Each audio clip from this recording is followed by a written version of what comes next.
Hi, everybody, and welcome. This is Dave Opton speaking, and wherever you're joining us from, certainly both Stu and I appreciate you taking some time from your day to join us on today's program. And we're going to get into this in very short order here. I just wanted to take a moment or two before we get going to lay out the format for you, particularly for those who are on the call who have not sat in on one of these calls before, so that you know what to expect and kind of how things work. And while we are online, hopefully you can see the slide there that has my contact information and Stu's. I don't want you to come to this thinking this is a formal, sort of webinar in the sense that most of us are used to those, meaning that neither Stu nor I have a presentation to make. We haven't come with a bunch of slides or this or that on any particular topic. In point of fact, we are simply here as resources. Between the two of us, we've probably got, I don't know how many years experience in the career management arena, but the answer is a lot, probably more than either one of us would like to admit. But that experience does bring with it at least some knowledge of kind of what we've learned over the years, and we are more than happy to share that with any of you on any subject that you would like to raise. And the way you do that it's pretty simple and straightforward. You just chat in your, if you look over there on the right to the GoToMeeting sort of menu that you see, there's a chat feature where you can just post your questions. Certainly you don't have to worry about confidentiality. Nobody's going to, I don't even use first names. We just take the questions as they come. We will get to as many of those as we possibly can. Although I can tell you from past experience, it may very well be that we're not going to be able to get to all of them, but certainly we'll get to those that we can. So just go ahead and chat them in, and we'll be happy to try and react to them. And that's kind of how it works.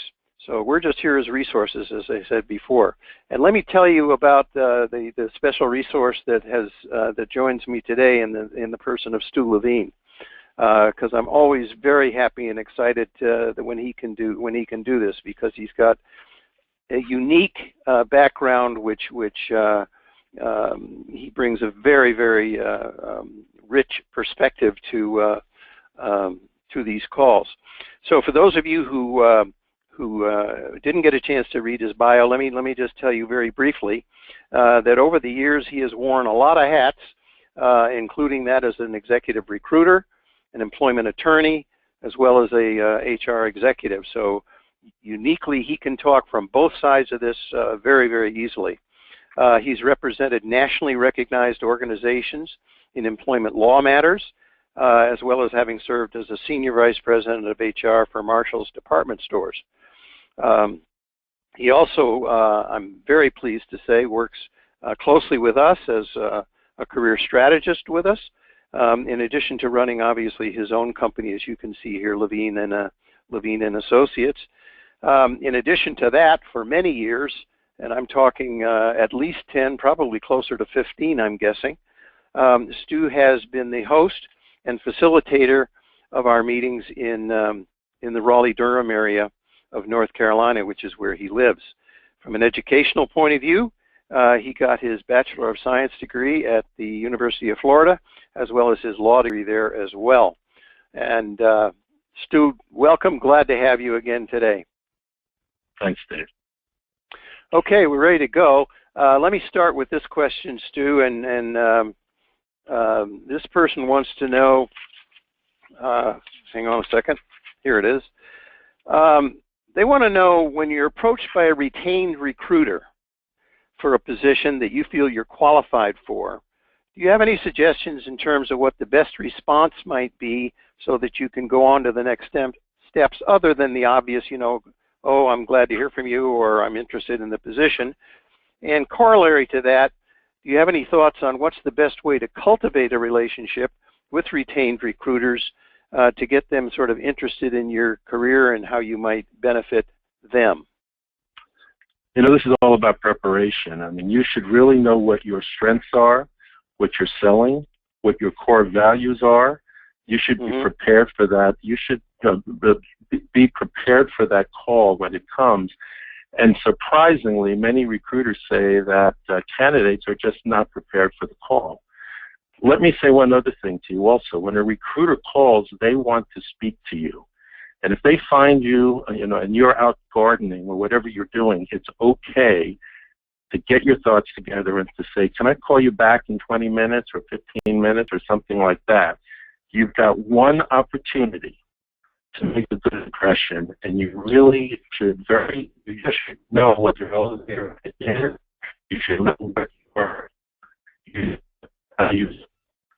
In terms of recruiters, nothing really beats networking into good recruiters. LinkedIn is a great source to find recruiters, but recruiters will tell you they're getting calls all the time. And someone just calling in who they don't know with a resume that really isn't as good as it could be is not going to get you what you want. But if you can get an introduction into that recruiter, that's really the way to go. So I'm going to get back to networking in terms of recruiters. Try to network in. They love to speak to people who aren't a board of directors. They love to speak to people who they placed in the past. They love to speak to people who they'd love to get as a client. So if you can network in, that's really going to be a tremendous advantage to you. David? Okay. Stu, let me just interrupt for a second because some of what you're saying is breaking up for some reason. I don't know why. Oh, I'm sorry. You might just want to check to see whether or not you have your computer speakers turned on at the same time that you're talking on a phone. But okay. If not, maybe if you just talk more directly into the mic, it'll be okay. If it gets bad again, I'll let you know. Okay. All right. I certainly would totally agree with what Stu has to say. Stu, I actually would be interested to have you comment, since we're on this subject, and you talked about preparation beforehand, which obviously is pretty important. Can you maybe share with the callers any thoughts on what form that preparation might take? In addition to, I love the idea about saying, I'm tied up at the moment, let me call you back. But any other thoughts on the preparation side? Well, the first thing I would say, am I sounding better, by the way? Am I sounding better? A little bit better, yeah. Okay. Well, I can change phones, but I'll disappear for a minute if I do that. But okay. The first thing I would say is authenticity is very important. It's really important to know who you are. Take assessments, get coaching, do whatever you need, speak to people that you've worked with, but really know who you are. A great advantage of speaking to a recruiter by phone is you can find yourself in a comfortable environment. You can have your resume in front of you. You can have samples of work. I'll tell you, I like to have pictures of my kids in front of me because it calms me down and it just makes me feel confident. But if you're going to go into a job search, it's really important to have a very good sense of who you are, what your values are, and take that time. The time you take on the front end to put together a really great resume, to really rehearse your elevator pitch, to know how you want to answer the question of tell me about yourself. The time you take up front is going to more than make up for time on the back end once the job interview process begins. Yeah, okay. Stu, and this is a subject that comes up all the time, and partially because the average age in this network is 53, but it's about age discrimination. And this caller says age discrimination is rampant for people over 50. How does someone in this age group sell their experience to employers without giving away their age? Let me just quickly comment on that, Stu, before you jump in here, and that is, it's really not a question of without giving away your age. People are going to find out your age one way or another. So whereas you don't necessarily have to wave a huge flag about it, you certainly don't have to, go out of your way to hide it in that regard, because if somebody's going to discriminate on that basis, it's going to be, it'll either be sooner or later. So I think it's much more important to try to demonstrate what it is that you bring to their particular situation. Stu, your thoughts? Well, as you had mentioned earlier, I'm an employment attorney. So I am no stranger to age discrimination. Right. But I will tell you, while there are definite hiring managers who will not hire people because of a certain age, there are many more who really don't care. And what I think happens is we get all caught up in age discrimination. We get all caught up in what could possibly be the reason that they didn't hire me except for age discrimination. And let me tell you, all of us have issues. All of us have issues that we have to overcome. Age happens to be one of them. And it is a mistake to focus on that. What you want to do is focus on what you bring to the table, which is exactly what Dave said. You want to focus on what you bring to the table. They are going to see you. They are going to go to your LinkedIn page. And if you have a picture that's 20 years old, it's just not going to work if you ever finally meet them.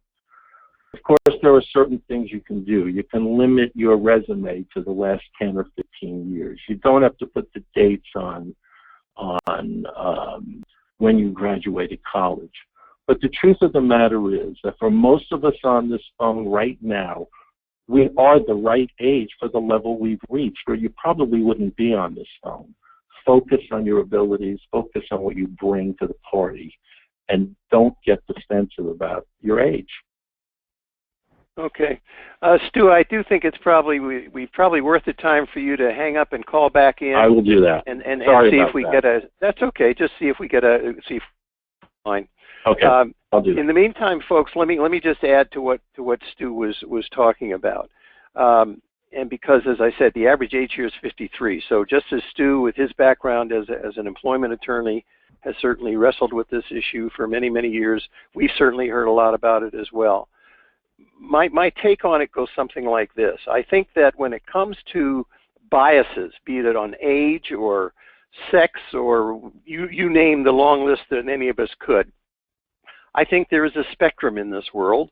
On one end of that spectrum are people whose minds you don't have to worry about changing because they're interested in problem solving, not in discriminating for something that's just is illogical to begin with. On the other end of that spectrum are people whose minds you are never going to change, and we all know or know of people who have those kinds of mindsets. But the rest of us, I think, generally fall somewhere between those two. It's not that we don't have biases. I mean, we've all grown up and we have cultures that we grew up in and so forth, so we probably have them. That doesn't mean that we are unwilling to listen or are not influenceable. And that's where I think it makes sense to spend your time and energy. And keep this in mind. There is, as the saying goes, no substitute for experience. And whereas there are going to be some organizations that are going to say, nope, I don't want anybody who's, I'd rather have somebody who's 35 or 45 as opposed to somebody who's 55 or 60. There are also lots of organizations who are going to have be very excited about the experience that you would bring to them.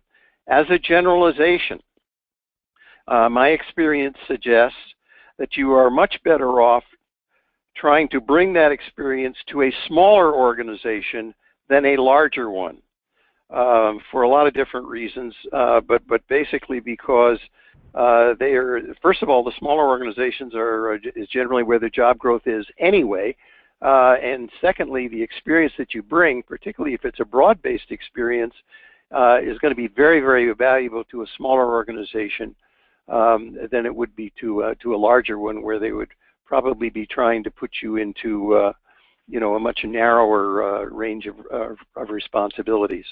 So when it comes to that sort of thing, that's kind of what I would suggest. Okay. I'm back. Okay, good. Thanks, Stu. All right, so here's, and let me just jump in here for those of you who came in late. This is a live Q&A, so we haven't got a lot, this isn't a formal webinar presentation, but Stu and I will be more than happy to try to share our thoughts with you on any subject that you want to raise. And to do that, just chat it in here, and we'll get to as many as we can.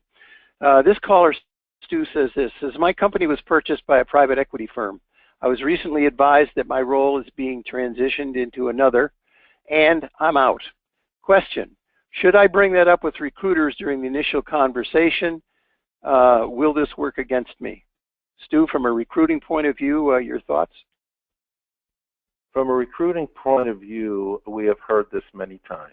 It's unique to you, but all of the various reasons why good performers find themselves looking for employment, they're just not unique to recruiters.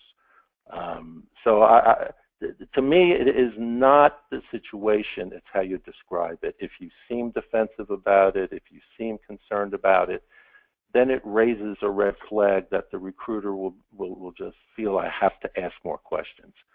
But if it's just a business situation, it happened to you like thousands of others, it really is not an issue, and you'll find that to be true as you go along in your job search. Yeah, I don't think there's anything I would really have to add to that. Is there a potential bias involved, between someone who's working and someone who isn't? Absolutely.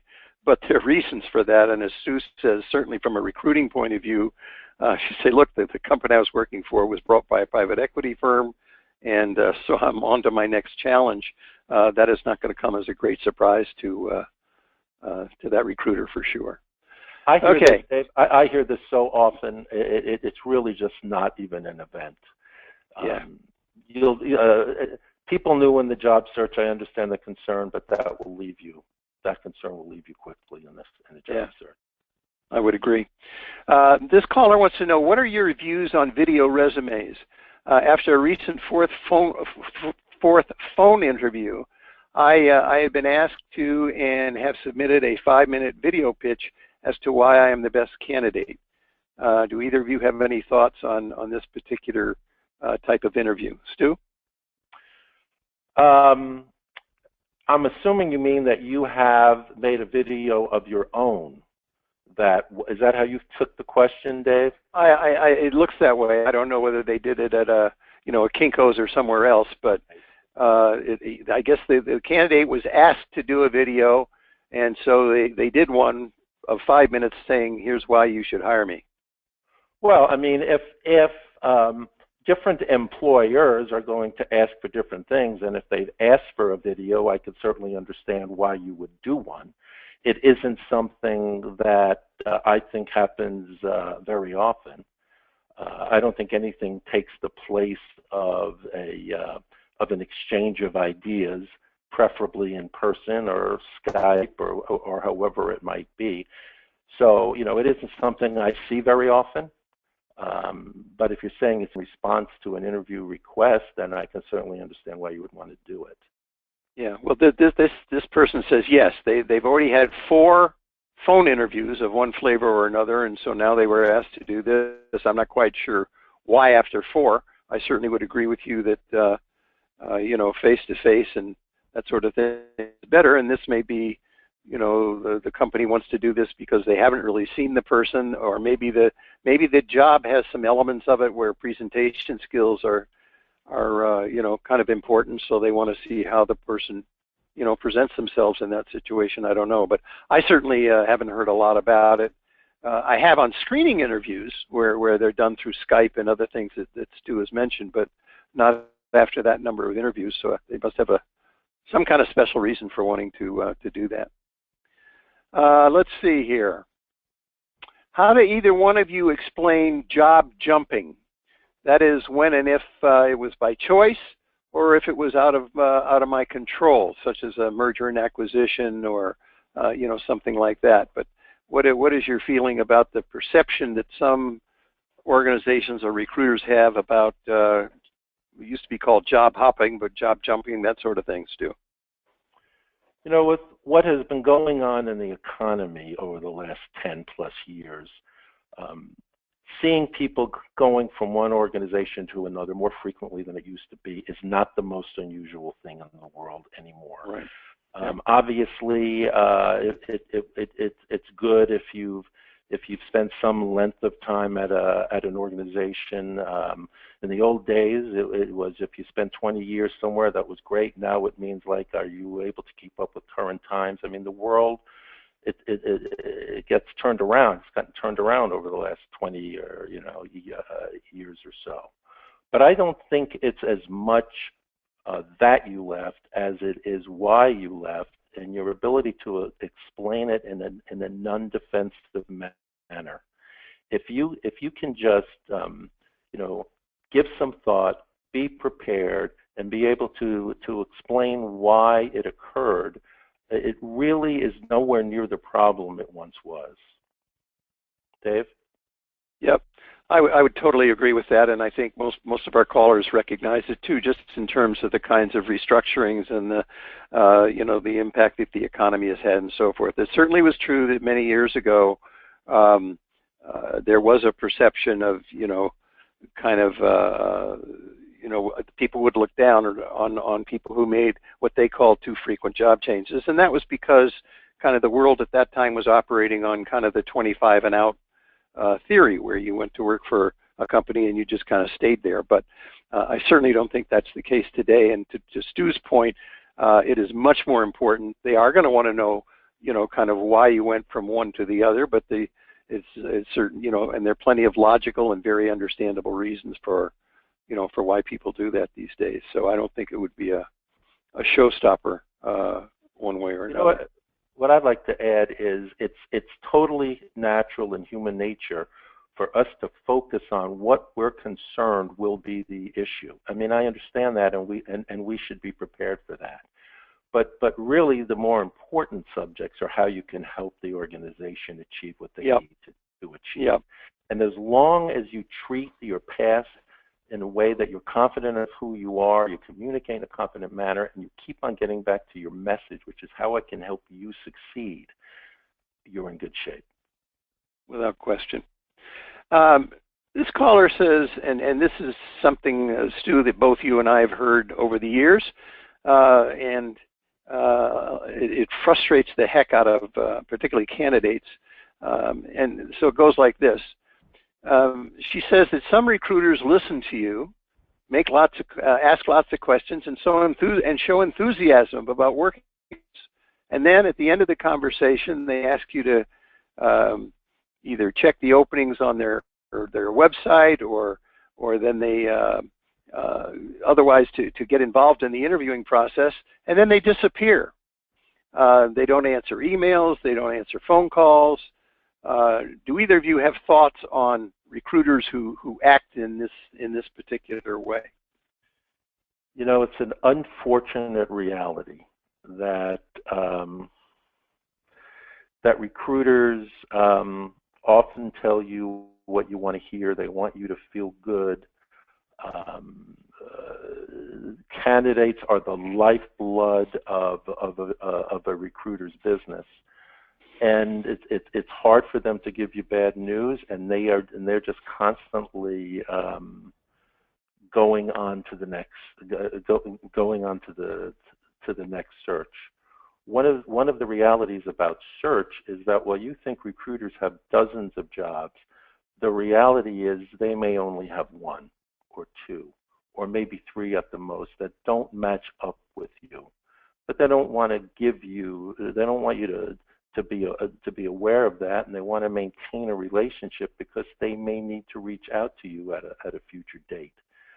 So to me, it's just part of the process. It's unfortunate, it's disheartening, but it's what happens.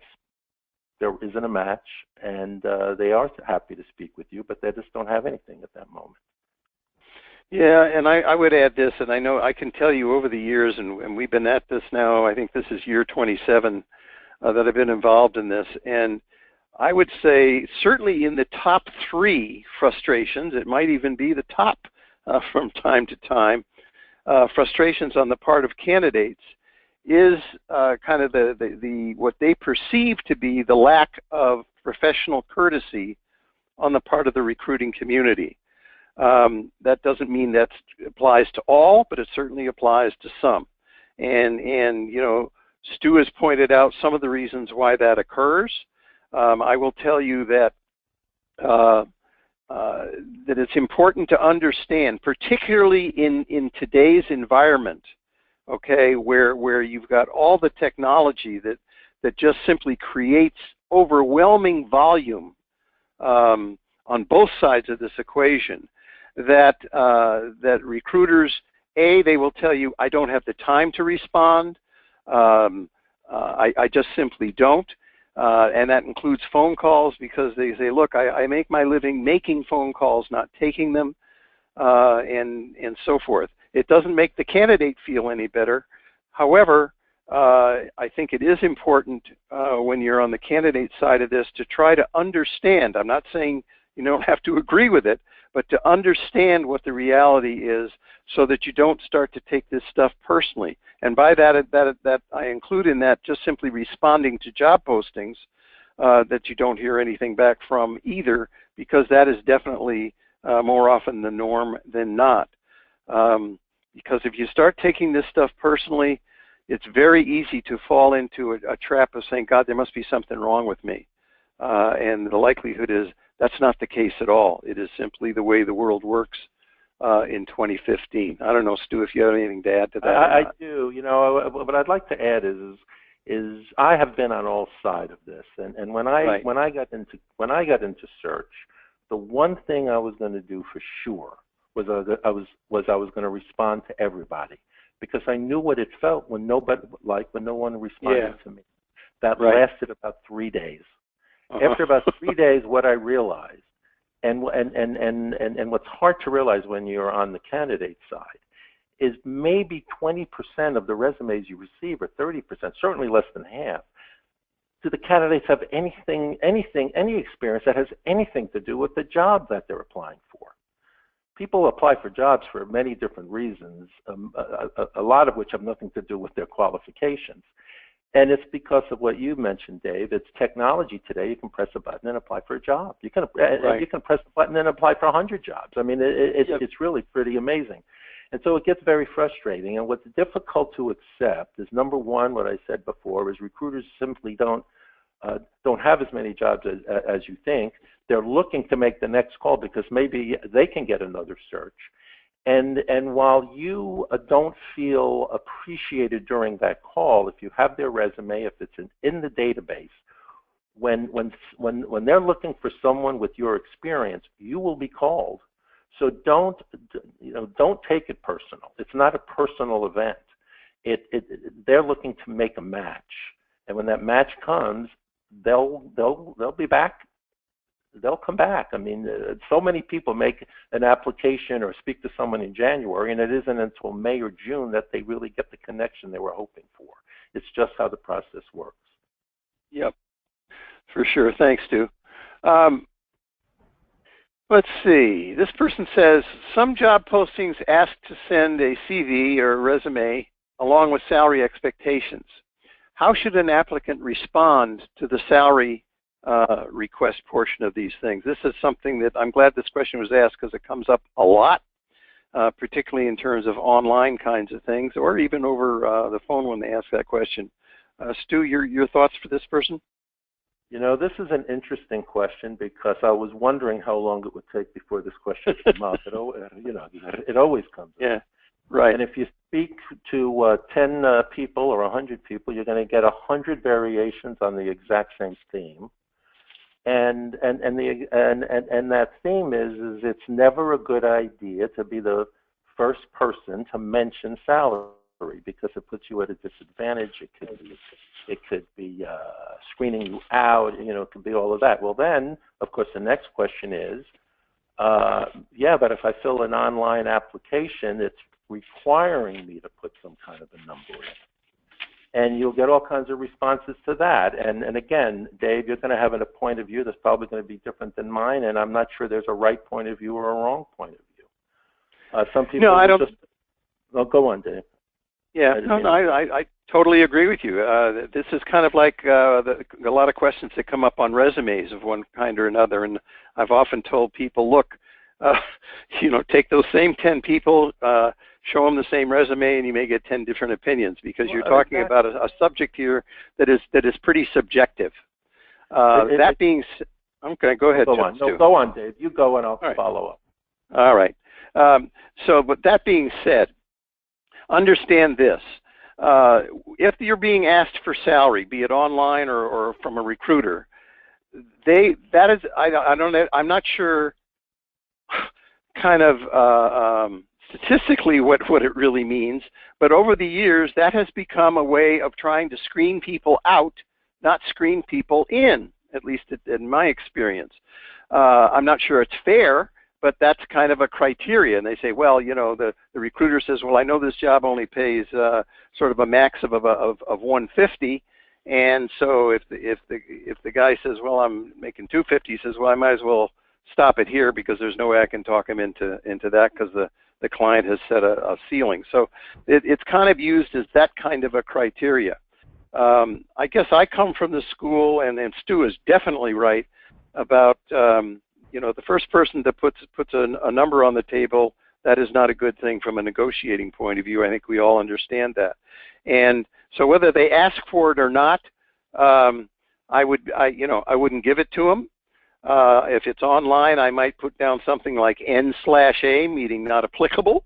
If they're going to really use that as a screen out factor, then then so be it. If I'm asked that question over the phone, I would deflect it in some way.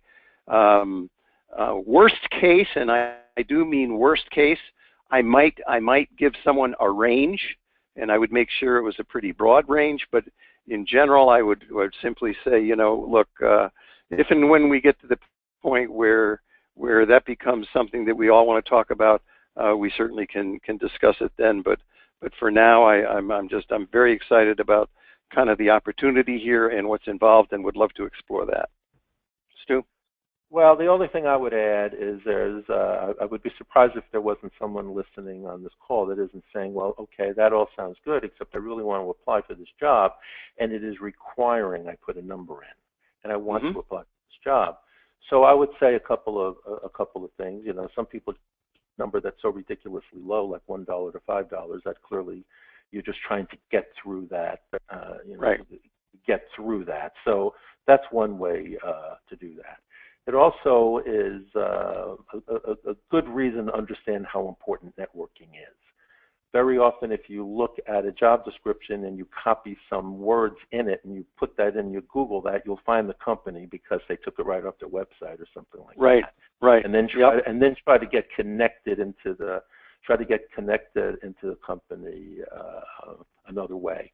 If you're speaking to somebody on the phone and they ask that question, it's okay to ask a question back. So it's like, well, what are you looking for? It's okay to ask back, well, can you give me an idea of what the range is of the job? Very often you'll get that, you'll get an answer to that question. And if they give you a range, it's very, very easy for you to say, well, if as we go along, if we seem like a good match, I'm confident we'll be able to make that work. I mean, ultimately, the question of compensation is going to come up, but you should try to deflect it. You should try to deflect it if you can. Yeah, I think so. One of the things I wrote down from a conversation with someone some months ago, because this was how they answered the question. Now, this was with the recruiter saying to them, and their answer was, well, I've been doing business for, X number of years, whatever it was, let's say 25 years. And one of the things I found is that when two parties want to do business, they can generally find a way to do that. So if you and your client decide that I'm the choice for this position and I decide I want it, then I'm certain we can negotiate a comp package that's fair to everybody. And I kind of like that one. Okay, let's see here. Next question. Okay, here we are.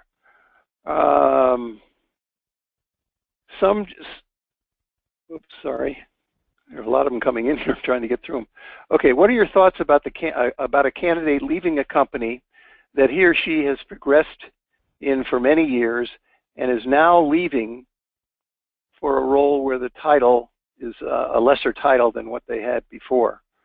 I'm not sure what the person may want to clarify this, but I think they're wondering, so are you worried about how that would look on your resume for the next time around, or would you think you might get not really considered as a serious candidate because you're willing to take a job where the title would suggest that it's a step backwards than a step forwards? I'm not sure, but Stu, let's take it on the idea that it appears or might appear to somebody that I was willing to take a step down, and how does that impact my candidacy? Well, the first thing I would say, certainly people notice your title. When you look at a resume, you look at a title. But hiring managers and recruiters also know that different companies use different titles, that in one company, a director position can be the same as a vice president in another. And there are also reasons why you move. So again, if we're talking about being introduced through a connection, which really gets back to how important networking is, that can all be taken care of because of the person introducing you. If you're talking about being introduced by a resume, then it really gets down to what was your scope of responsibility. That's going to be more important. If we're talking about people looking at your LinkedIn profile, which 80 to 90% of the individuals who are interested in you are going to go right to your LinkedIn profile. LinkedIn, in the summary section, in the descriptive section, you can easily explain if there's something you want to explain. But ultimately, it really gets back down to, and I know I'm sounding like a broken record, at how confident you are, how prepared you are for the interview, to respond to the question of why you've made in your career the moves you've chosen to make, and that will go away. Dave? Thanks, Stu.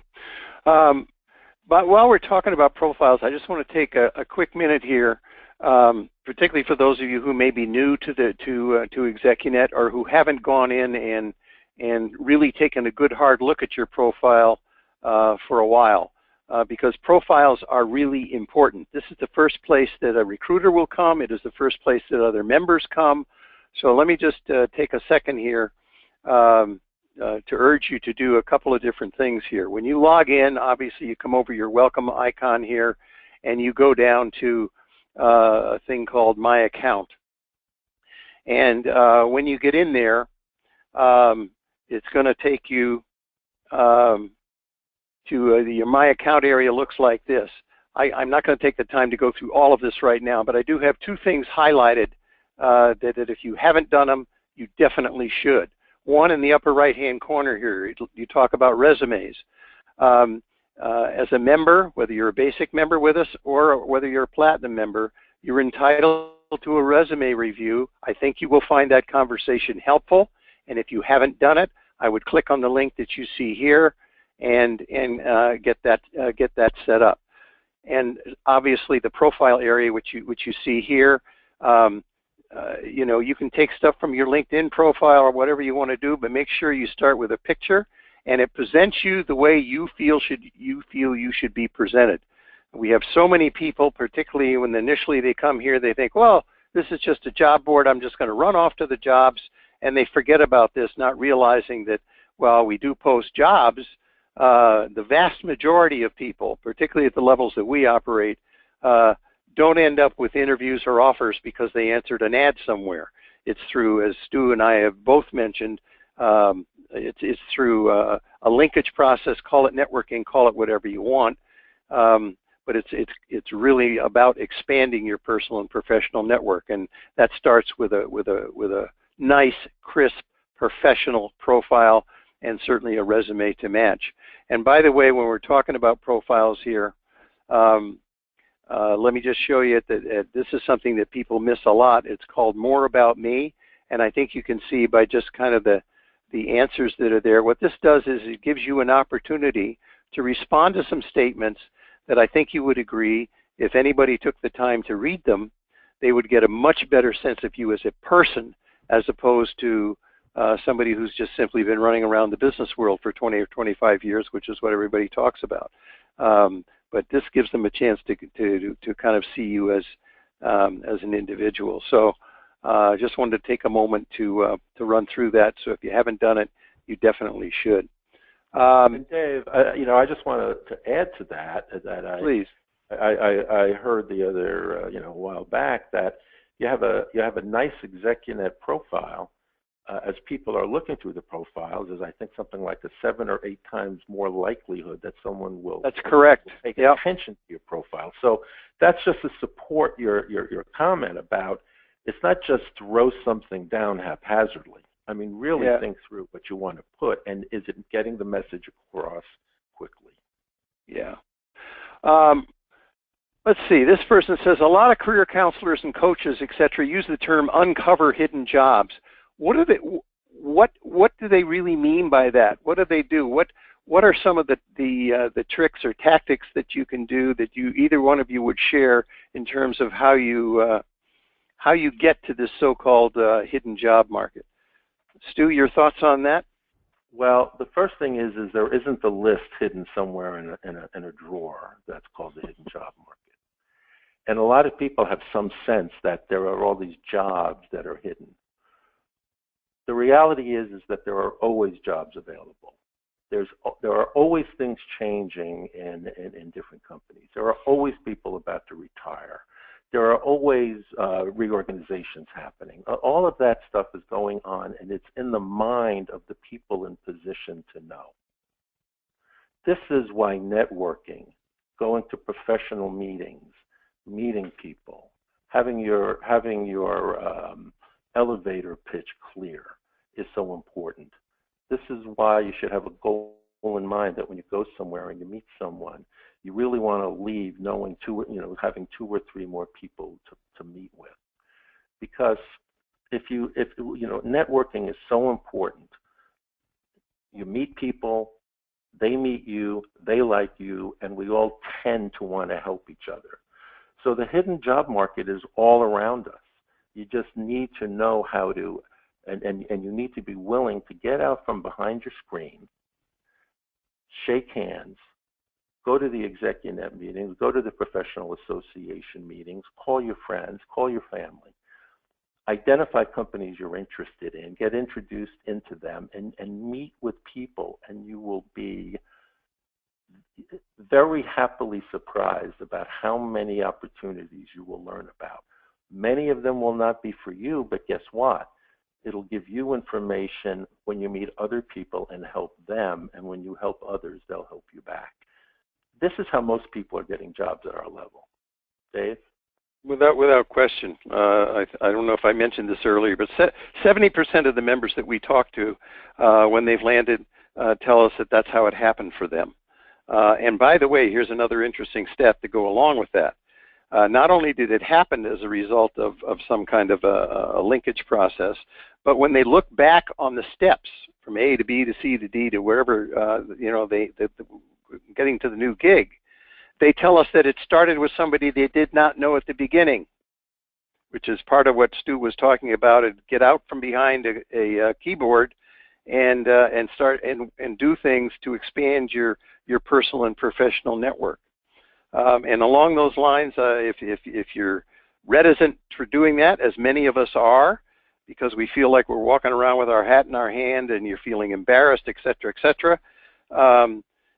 First of all, I think the last time I looked, there were more than 200 either articles or webinars that we've had that are recorded and available on the whole subject of effective networking, because it is so critical. So certainly that's a resource you can look into. But in going after things like that, it's not about it being hidden. It's not hidden. It's there. About 20% of the jobs, just at C-level kind of jobs, turnover just in the course of either because of retirement or people making job changes or whatever. So it's out there. It's just a question of you identifying the organizations that do the kind of things that you're interested in doing and where you believe your background and experience would help them. That comes about as a result of research, and that research can be done online, but certainly can be done in terms of the people that you meet along the way. And as Stu says, which is very important, most people are willing to help each other. And coupled with that attitude, that's how it happens for most people. And Dave, Dave, let me just add. I think what's very important for everyone to understand is because so many of these jobs are never posted. It's important not to just focus on posted jobs, but rather to know what you want, know the kind of organization you're interested in, and speak to people in them. And you'll find out about opportunities that will never surface, and that is really what the hidden job market is. Yeah, very well said. Let's see here. We've gotten that one. Is LinkedIn and other recruiting websites the only way to get your resume in front of employers, or should an individual retain a recruiter? I'd be careful about retain a recruiter. You need to understand, Stu can certainly speak to this better than I can, but you got to be very careful here. Recruiters earn their living because they are paid a fee by the hiring organization. So you don't hire a recruiter. There are organizations running around. Sometimes they're called executive marketing firms. They go by a lot of different names, but the thing they have in common is they lead people to believe that by writing them a very substantial check, they're going to get you a job. And I'm certainly here to tell you there's nobody on this planet that's going to get you a job except you. So you've got to be very, very careful if you run across something along those lines. In terms of LinkedIn or other recruiting websites being the only way to get your resume in front of employers, Stu, your thoughts on that? I just want to say what these companies do, and I speak to a lot of people, is they basically say something like, and if you don't have a job in 3 months, then we'll continue to help you. And it causes you to think they're saying they're going to get you a job in 3 months, which is absolutely not what they're saying to you. As far as getting your resume, I mean, to my way of thinking, it all goes back to networking with really what we were talking about before with the hidden job market. There's so many people out there that will help you. There's so many associations you can visit. It's extremely important to know how LinkedIn works. And if all you all know is put my picture on there, put some words in there about myself, without understanding how you can use the groups, how you can dig down within the groups and find people with common interests, how you can reach out to them.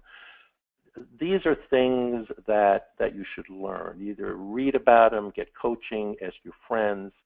But at the end of the day, for me, it's really about people helping people, and the network can grow quickly if you're willing to jump in and do it. Fair enough. Thanks. This person wants to know, and this is another question that comes up with some frequency, and that is the scenario where you've interacted with a recruiter, you're following up on whether it's an interview or something else, and you don't hear anything back. Is there a right number in terms of how often you should check in? You know, there's no exact number, but one thing I would strongly suggest that when you are speaking to the recruiter or when you're leaving an interview, you ask them what the process is. You ask them when you can expect to hear back from them, and you mention to them that so then you'll plan on calling them back in a week or 2 weeks. So, you know, part of that issue very often is you didn't ask for what the time frame would be, so you start getting very frustrated because you don't know. That being said, you know, my advice is always is wait as long as you think you can, and call as often as you think you must. And you know, waiting 10 days or 2 weeks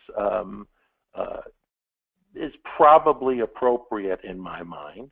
But let me just say this to you. If I'm a recruiter, or I'm an internal recruiter, or an internal hiring manager, I'm just as frustrated that we're not getting back to you as you are, as to, why haven't they gotten back to me? So calling me to tell me you're still interested is never a bad thing if I'm interested in you. Yep, for sure. Let's see. This person says, when we're talking about salary, can a candidate give the market standard for that level position? In other words, if they've researched it. So let's assume that now you're in a negotiating process here, and you've done a little research on the type of position. What would you think about that, Stu, if somebody came back to you and said, well, as far as I can see from my research, sort of the going rate for this job is X, and you guys are, a little bit below that? Well, I think anything that you have that supports your position in negotiation is a good thing. That if you've done research, you've spoken to people, I think that's a good thing. I would use that. We all want to be treated fairly for the contribution we're going to be making, and so I think any research is helpful when you get to that negotiation. Yeah, I would agree with that. And usually the hiring company, most of them do salary surveys and so forth. They have a pretty good idea of where they are in the marketplace. And so if you want to say, well, gee, I was checking this, and this is kind of what it feels like to me, am I missing something? I think a lot of it has to do with, obviously, you want to present this in a professional way, but there's certainly no harm in, in using that if you want to. And the other thing that I think is important is you're never more valuable than at that moment they really want you, which is part of the reason why you want to hold off on that conversation as long as you can. Yep. Because when they want you, a few dollars is not going to make the difference to them. So that's part of why you want to push it off if you can. Right. This person wants to know about multiple resumes. And by that I mean, when this happens a lot, this is actually one of the reasons why we allow people to be able to post more than one resume, so they can switch back and forth if they need to. Because if I'm a general manager, I might have a very strong background in, let's say, marketing. So what is your thoughts on, should I have a resume, kind of focused on both of these? Or should I say, well, no, let me have one that really underscores my marketing background, and another one that really tries to sell my GM background? I think if you have a very good resume, that you will want to tweak it for the different positions. It might be, it could certainly happen where you want two very different resumes, but at least the way I see it, your background is what your background is. But you can emphasize different things within the resume. So to my way of thinking, it's more the opening, maybe the key words that you use, maybe the accomplishments that you want to emphasize that you can change around. But assuming just for this conversation you have a two-page resume, I don't think all 2 pages will necessarily change, but I think the emphasis can change from one resume to another resume. So you may need a couple of different versions of the same resume depending upon what you're looking for. Yeah, and I think that, and Stu, I don't know if you'd agree with this or not, but the other way that I've seen people use this, and this I think is kind of is important, and that is when and if you are responding to a job posting, and you understand, hopefully everybody in the call does, that when I respond to a posting, whoever is going to look at that response, if indeed it's looked at all, but whoever going to look at it is probably going to invest, I don't know, I'm going to say 10 to 20 seconds before they decide what they're going to do with that electronic communication, whether they're looking at my resume, cover letter and resume, or whatever. That being said, it obviously is really critical that whatever it is they're going to look at, direct them to the key issues, to the must-haves, if you will, if they're in the posting before it does anything else. So they're tweaking something so that it focuses on those kinds of issues, particularly if it's in a posting, is probably really important at that point. Stu, any thoughts on that? Well, absolutely. And this is why when you're kind of the formula I use is format plus content equals message in less than 10 seconds. You want to really give thought to the format that you're using, to what you're bolding, if you're using color, how you're using the color. Because I think that Dave is being generous when he says 10 to 20 seconds. I think it's more 5 to 10 seconds. And so the eye is going to be pulled to what you're drawing the eye to. Do you want to draw it towards like professional experience, or do you want to draw it towards like increased market share 30% in the last 12 months?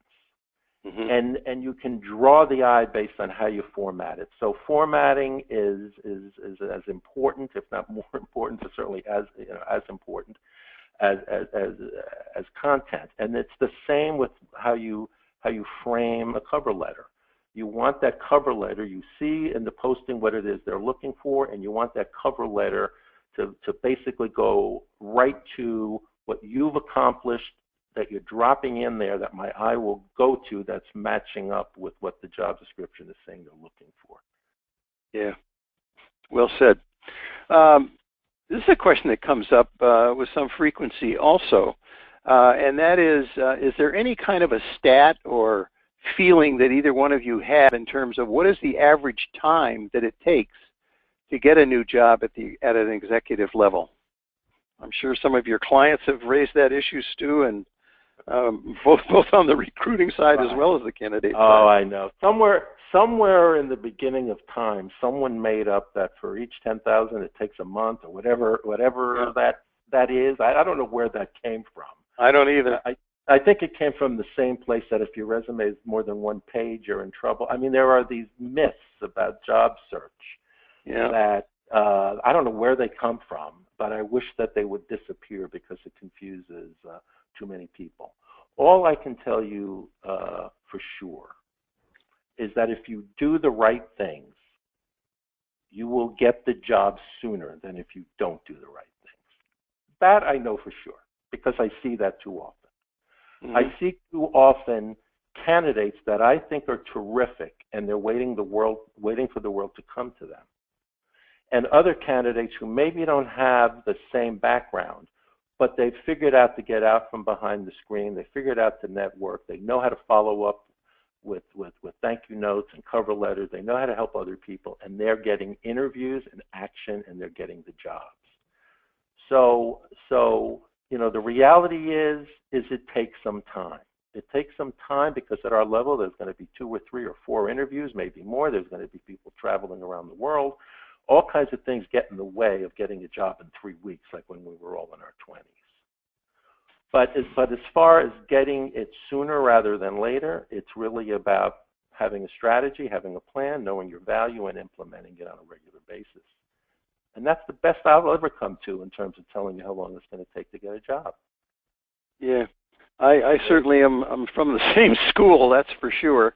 I've often told members, look, and I've often been asked this question, friend. I said, look, I really don't want to put any kind of a number out there because if you're anything like me and you're more of a type A than a type B, you're going to circle that number on your calendar. And if it doesn't happen by then, you're going to be freaked out, thinking that you've done something wrong or this or that. And as Stu said, it's kind of one of these things in this whole process where the answer is there is no answer. But there are things, from a directional point of view that obviously, make a difference. There are so many things that impact this that I'm not sure an actuary could ever even make a reasonable guesstimate. Things like, okay, are you willing to relocate or not? Are you coming out of an industry segment that is expanding or contracting? Age obviously would play a role, et cetera, et cetera. So it goes on and on and on. So I guess the best thing I could do to sort of bring it to in some summary is, and I think Stu said it very, very well, make sure that you are doing the things over which you have control. In other words, that you've got a sound plan, you've got marketing materials that you believe in, you've set a strategy, you are managing to a plan, and you just go after it. And the rest of it will take care of itself. I don't know how else to say it other than that.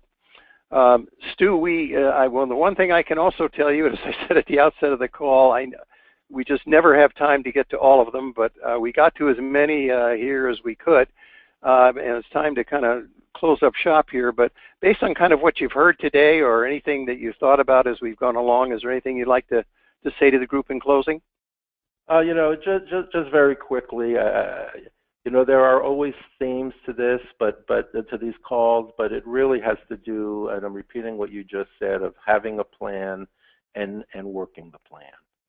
And the only other thing, it's October, and I just want to thank you all for listening on the call and wishing you a happy and healthy holiday season and successful new year. Thanks a lot. Thanks, Stu. Always appreciate it. Thanks to Tom Wesney, who's been operating in the background to keep us on the straight and narrow this afternoon. And certainly, and most of all, to those of you who joined us on the call. We'd certainly look forward to your joining us for other programs. Keep your eyes on the emails for webinars and other programs coming up that hopefully you would find of value. So with that, we'll close out today's program. Thanks very much. Enjoy your weekend, everyone.